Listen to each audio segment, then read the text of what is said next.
Sấy bông phô nó kia cái này coi mùi ô liu nơi tia rồi vậy mát mà vậy mát mà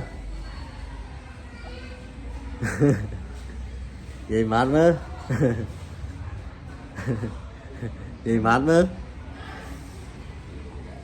vậy mát mà chứ thôi ô liu toàn trên gì vậy toàn xây cho bà vậy mát mà nữa mầm nữa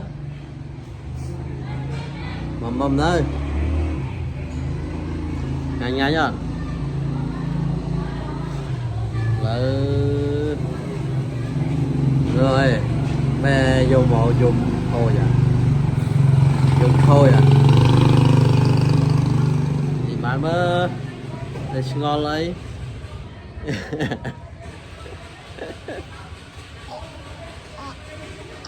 vậy bạn nữa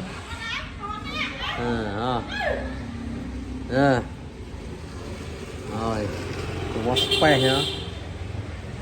một spare nhá một spare nhá con hùa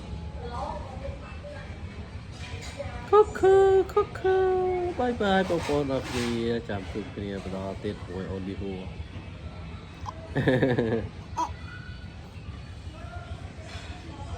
ấy chưa là 6 vậy sợ dùng khô chứ ôi rồi mẹ lấy khô mẹ lấy mua rồi chết chết ấy na